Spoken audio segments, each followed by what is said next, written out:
Hello everyone, Shirley Peters here. Happy New Year 2021. Who'd have thought?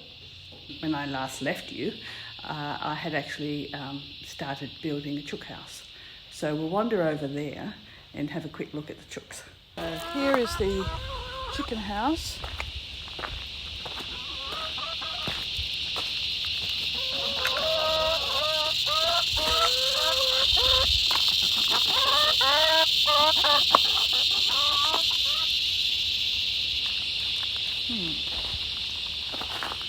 What I'll do now is just have a quick look at, I'll look for some eggs. Let's see. Oh, excuse me ma'am. You don't mind if I have a quick look in here, do you? A couple there. And one there. Not going to like that at all. Sorry, sweetie. Oops. I know. We had terrible rain here and all these stones have washed down into the garden shed. So back to work. I'm in the studio. It's a hot day. There are cicada noises outside and I'm only using my basic iPhone for filming this because I am still waiting on a replacement camera, and because of COVID and all that sort of thing, it's taking forever to arrive. I'm going to start from an easy watercolour, water scene, seascape, and I think it's the reason why it's easy is because there's no right or wrong way to draw it. Whatever you draw is going to be, or whatever you put in there is going to be accurate enough. There's no buildings or people. They're the two things that you have to look out for as a beginner. But this tiny little house up there, but I won't bother putting that in. And to tell you the truth, the darkness of these trees, the photograph's too contrasty. So I'll have to make up a fair bit of what's of interest in that area. The rocks are lovely, and the sand, the white sand and the waves coming into it, that's the sort of thing that is fairly, it's fairly complicated, but it's easy as well, if you know what I mean. I'm hoping I can find an easy way to show you how to achieve the look. So, get started. Grab a little pencil. That one. This one I think is a 3B. Definitely a 3B. Okay. Start with your rocks around the base. Do a jagged line like that, maybe. A couple of little lumps and rocks shaped like, I don't know what name you'd call that, round on top, straight on the bottom. Round on top, straight. Don't do all of them. I'd just check. I'll do that one in the front. And I'll do two together there. One in the front bigger than the one behind. I might put one out in the water. So that's going to have waves. Now this is going to be the headland here, and I'll just make it up there. I won't go off the page like it is in the photograph. So now I'm going to just run a raggedy line up through here, behind the trees.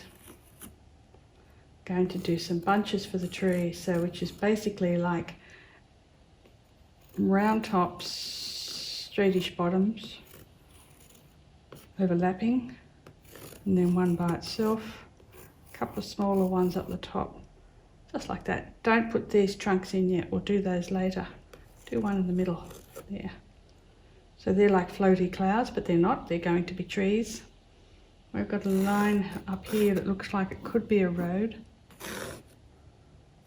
And then lots of curved lines coming down like that, which is foliage, like bushes, meeting rocks. Large rounded shapes and then smaller shapes. And up here, this is interesting. So you want to leave some white there and just give a slightly crooked line coming down on a slight angle. In the front corner here we've got 3 rocks, so 1, 2, 3 random shapes like that. Now that's about all you need to do, that drawing. and I won't bother taking a photograph of it, but I'll hold it square on so you guys, if you want to do that sort of, hang on, how should I do it that way? I'll take a screenshot of that and you could copy it. Either way, this particular photograph is available on my website, so there'll be a link below for that if you need it. Otherwise you can just work from it off this screen. So I've cleaned up my paints. These are watercolour paints. They're Daniel Smith. I buy them in a tube and I squeeze nearly the whole contents of the tube. I fill up all these pans, and buy these watercolour trays or pans at any art supply shop, a couple of bucks or $10 or something. They're not that dear. I tend to break mine in half so I can put them in end to end. I've got a couple of them, but I seem to like this one best, so I keep coming back to this one. Now, yes, so once I've put these Daniel Smith, these are the best watercolours you can buy. They're really strong, they're really rich. And when you're copying someone who's using really rich colours, if you've got just a pan of little cheap blocks that are not really called artist quality, you will have trouble getting the strong dark colours. So I suggest you wet them up first. Dunk your watercolour blocks into water, pull them out, let them sit for a couple of hours. That way weak watercolour can become strong, because you can soften it up and you can get more tint on your brush, more colour on your brush. So that's it. I shall get started. Using a variety of, these are expensive, Escoda. These are cheap and just as good, Art Secret or Dainayw. Anyway, they're from the internet, so have a look. Google watercolour brushes. You'll get them on Amazon. You'll get a whole stack of them for about $50. And also flat. These different people make these, but these ones are Marie's, and you could find them on anywhere on the internet as well. Just flat brushes, so when you need to do an edge, they're pretty good. Although that said, this particular one, look at that, hair's coming out already. So you get what you pay for when it comes to that type of brush. Usually you get rubbish because they're cheap. So what I'm going to do is an all-over wash down to about that area of Ultramarine Blue, and then I'll do a little bit of the lovely teal colour I've got here. By the way, colours are mentioned down below.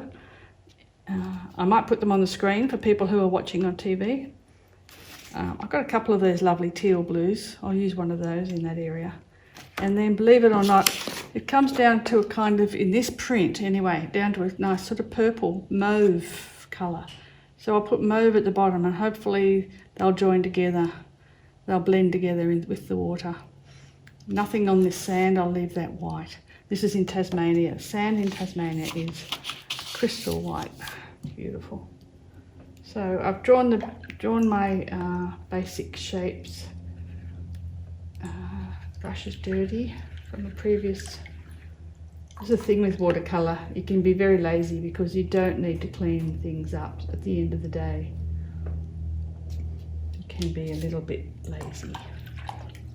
So what I might do, I won't use these too expensive ones because that will make you think that you need to buy expensive. You don't. These medium-sized watercolours brushes from the internet, fine, from eBay somewhere. So that's Ultramarine Blue. I'm going to mix a nice rich amount of that into the pan, and I'm going to add some of this teal to it to make it a little bit more like Cobalt. I'm short of colours. I think that might be Cobalt. I'll just try and wet it up and see if I can get a nice colour out of it. It's very, see, that's not very strong. It hasn't been wetted enough. It's too dry. So I'll just let that sit there with some water on it for the next time. Meanwhile, I know my ultramarine is really wet because I've only just squeezed it in, the same with the teal, so it's easy for me to demonstrate with those too. And if you haven't got the right colour, mix a couple of colours to blend and make it look right. So I'm making this very wet, very runny, and I'm just going to add it to this dry block of rough watercolour paper. And I'll have the details of what this watercolour paper is. I have rough only because that's what came. I'm pretty sure I ordered medium, but I have to do rough. Oh, look at that. I've already made a mistake. So if that happens to you, which it won't because you'll be more careful, just come down and wet any splashes you might have done. Wet them with water because I want that sand to be almost white.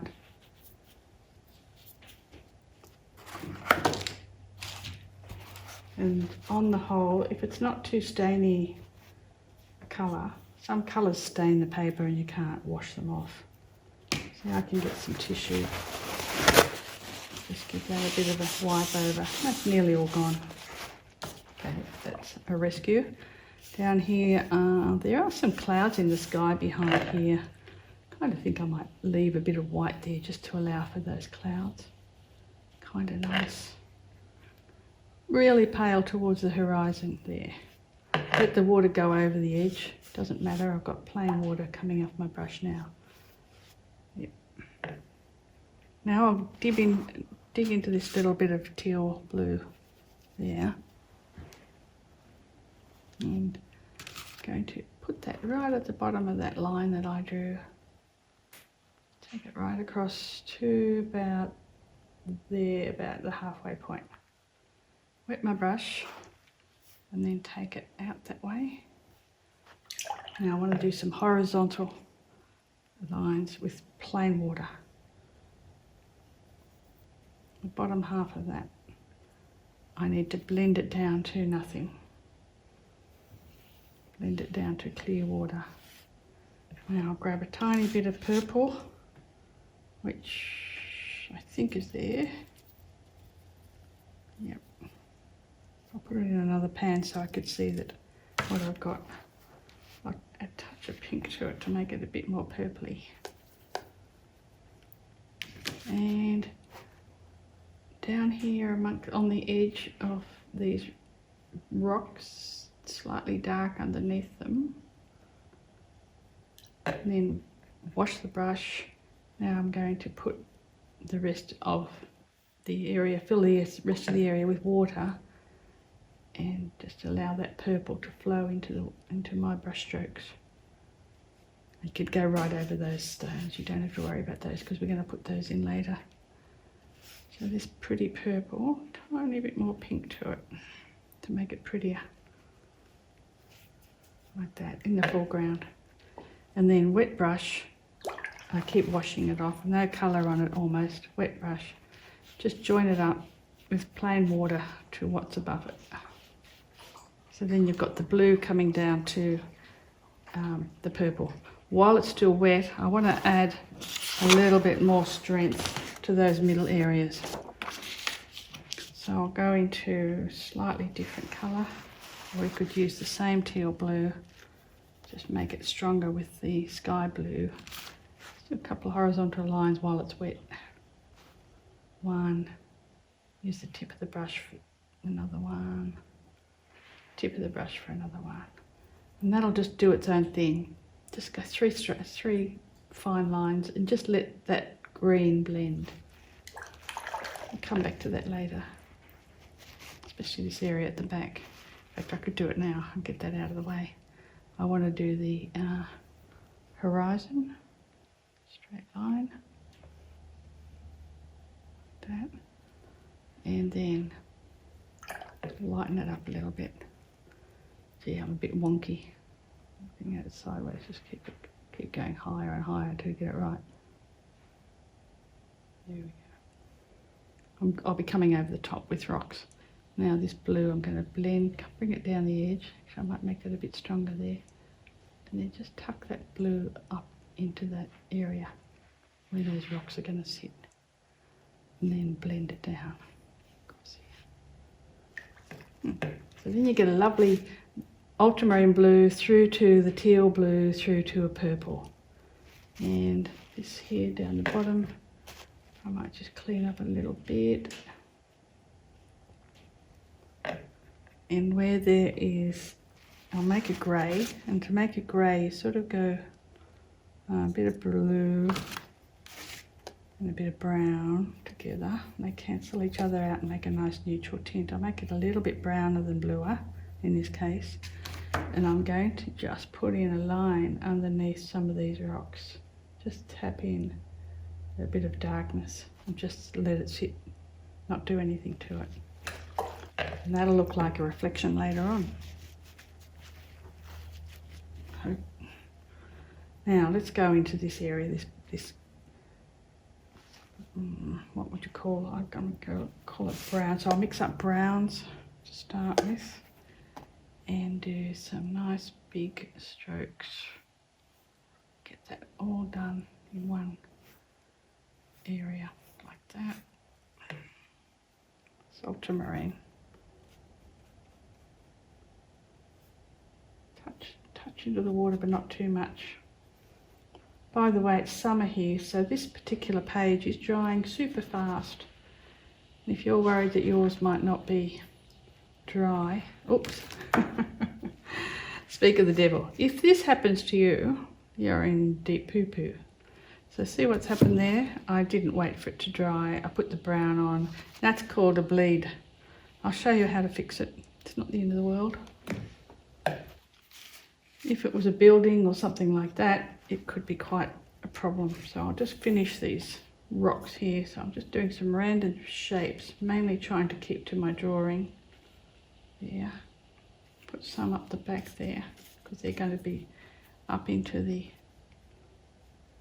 leave the fronts of them to be a little bit white, a little bit grey. So this is going to be just a reflection as far as I'm concerned. So I'll get some blue on my brush and I'll just go across like that, a few little lines.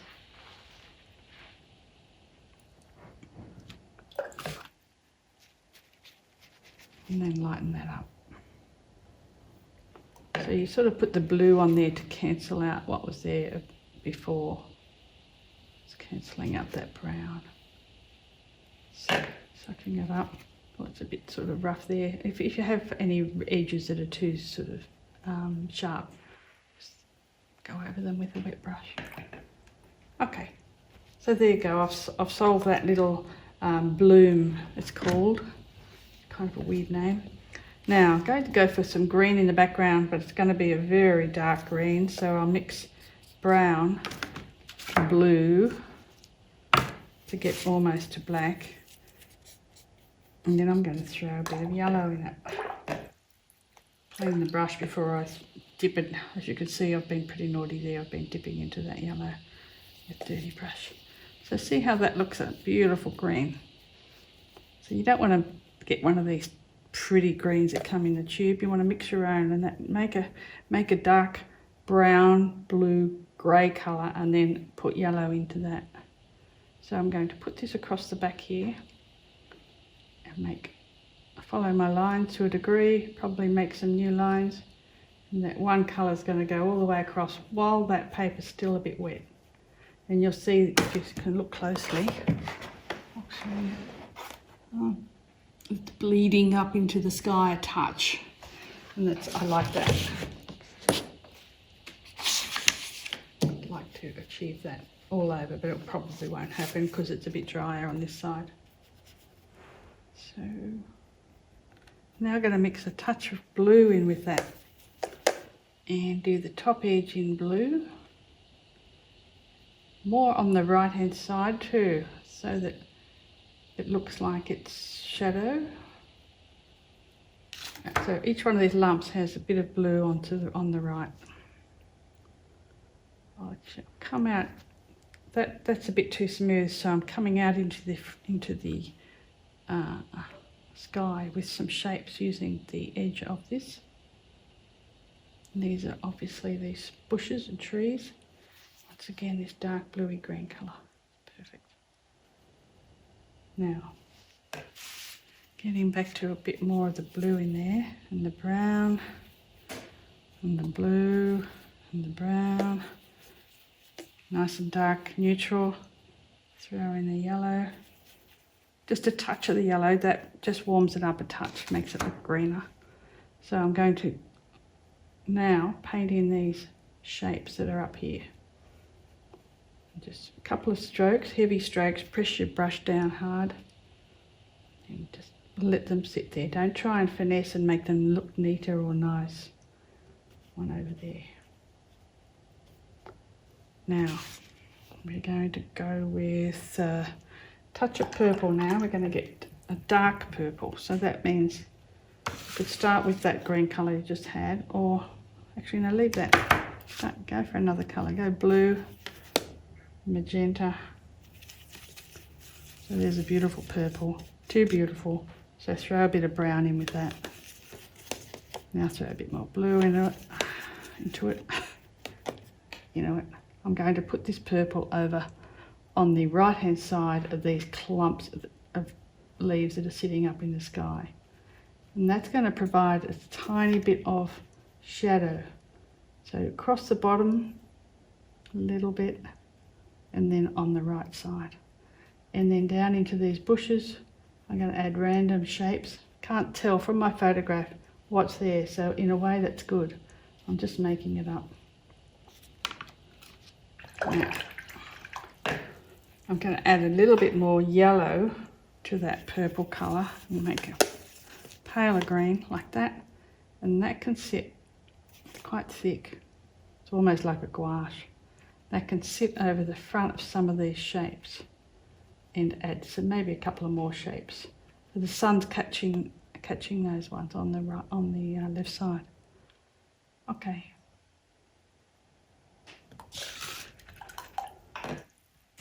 Leave those to dry. What I want to do is get that background there really dry before I put in any of those vertical lines, which on top of these rocks I'm going to be putting some dark, or I'll just add, while I've got blue on my brush, I'll just make some more shapes, little spots here and there and curves.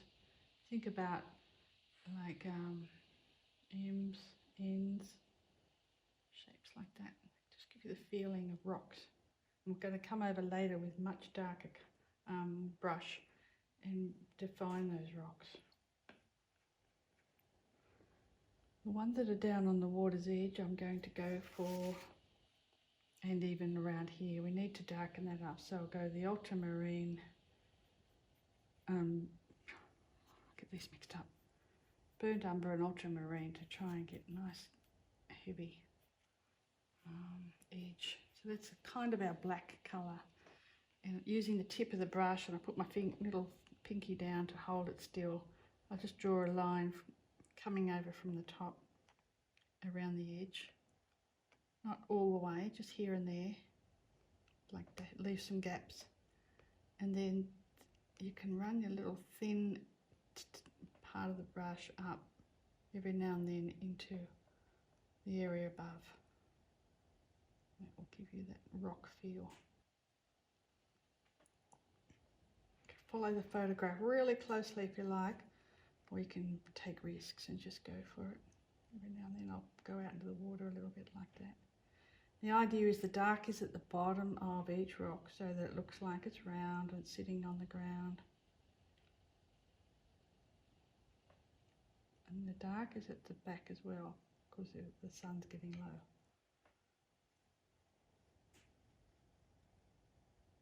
Leaving the ground white there. There's a road up there, so I'll just put a straight line through there like that. I might need to add gouache to that later, just to make it look right. I'm going to add a bit more blue to this neutral grey, and come over and do that again. This time with a thinner brush, or a thinner edge on my brush. I'm really pushing on the brush so that, see how thin it can be? It can be almost like just 1 or 2 hairs thin. Now, if you're lucky enough to have a rigger, R-I-G-G-E-R brush, which is what I recommend. I didn't talk about this at the beginning. It's kind of a sign writer's brush. Oh, it's a bit old. They cost about Australian $20. They're not that dear, and they're so worth their weight in gold. So if You must have one if you're a watercolourist. So I can do these tiny little lines in the distance there, defining those rocks.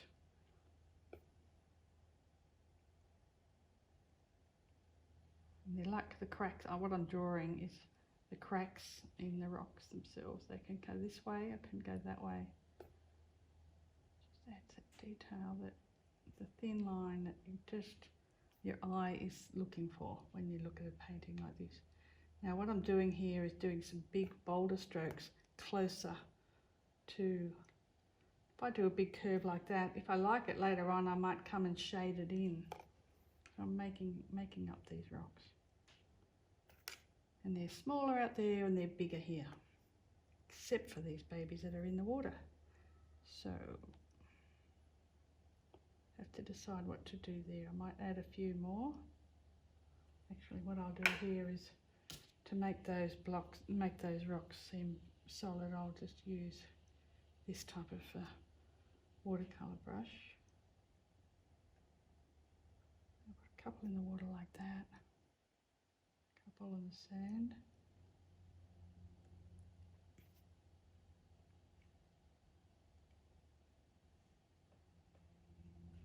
Mainly the dark at the back, and I'll leave the fronts white at this stage.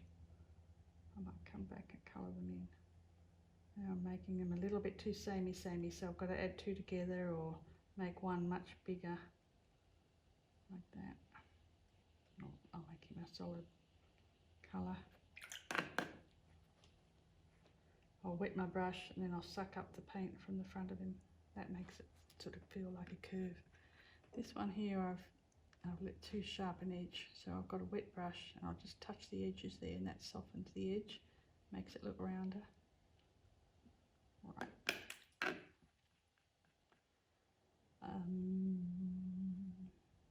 Little spots in the I'll mix the blue and the grey again. Tiny little spots in the sand here and there. Sometimes they're like a little ribbon with the water's pushed up, and other times they're just a rock that's landed and hasn't been able to do anything, just sits there for no reason. So when you put tiny spots, it suddenly becomes alive. If you just leave it blank, it's pretty boring. It doesn't look like it's meant to be anything. With these ones here, I'll just darken the back of them using the side part of my, for some reason that rock there is darkened on the front, which kind of doesn't make sense. I'll get a bit of blue, mix it into that, make a grey colour. See if I can rescue the top of those with grey. I might have to come over with some gouache on those. A little bit too warm.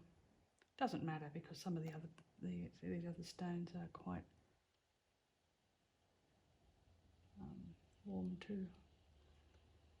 So one or two little ones out in the water there, I think, just to make it look. Got to make it very dark, strong colour paint.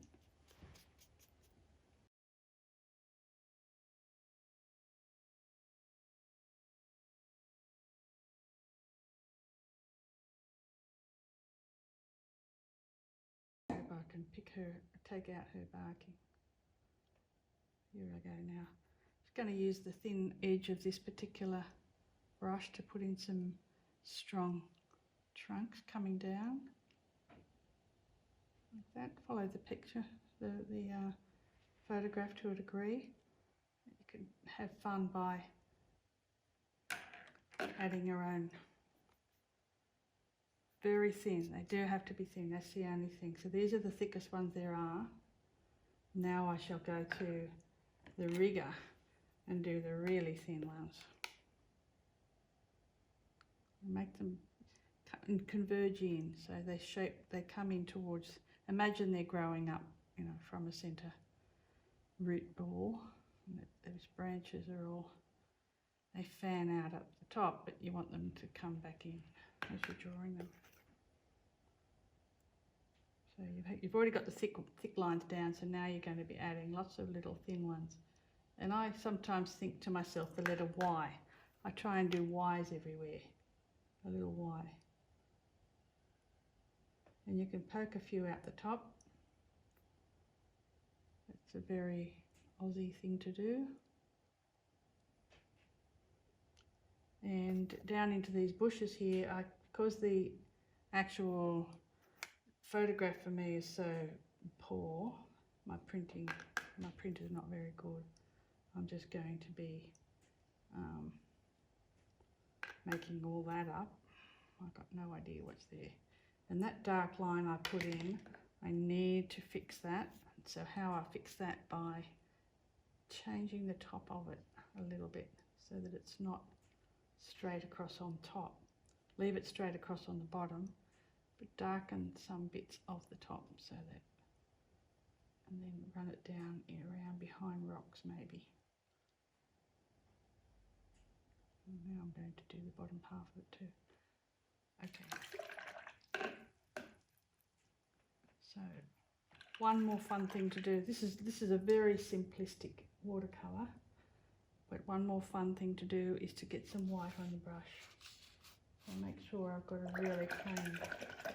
That water there looks dirty, but it's not really. It's good enough. So I've got this gouache. I'll show you. I put it out earlier. I hope you can see that okay. It's a tube of white. Watercolourists are allowed to use white as an opaque fixer-upper, so to speak. So just so that I can, just going to put it on that, just to make sure it's about the right, I don't know if that's going to work. I'm just going to pull off a couple of lines across through the blue, not necessarily matching the photo. I'll do one coming down like that, through the purple, through these to these rocks, and then these rocks here can have a little bit of a splash.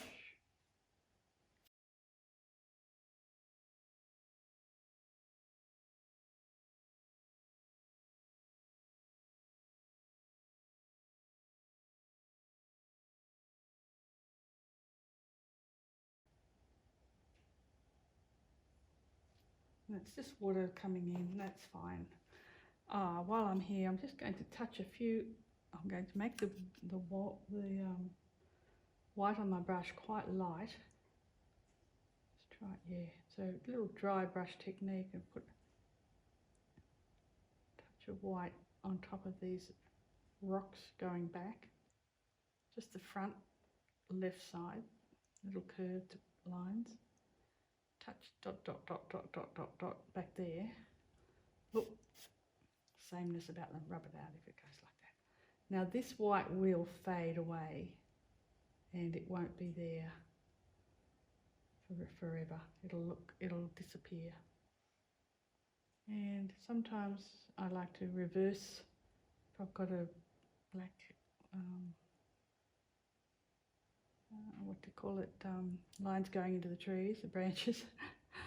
God, simple words. Do the reverse, dark on light, and then in the dark areas do light on dark. So without fiddling anymore, I don't think I should. I'll call that a finished painting. It's very simple, very easy. Have a few goes at it. You'll get better as you do it. You'll find happy accidents happen, and colours will blend and look terrific. You might not get the same picture twice. If you do it a few times, you'll get, each time it'll be different. But the rough paper certainly helped bring out some textures in that water that you wouldn't get if it was smooth. So that's my thoughts. Those are my thoughts.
came outside to look at the kangaroo, but I realised I hadn't said goodbye to you guys. So thanks very much for watching, and I'll catch you in the next one.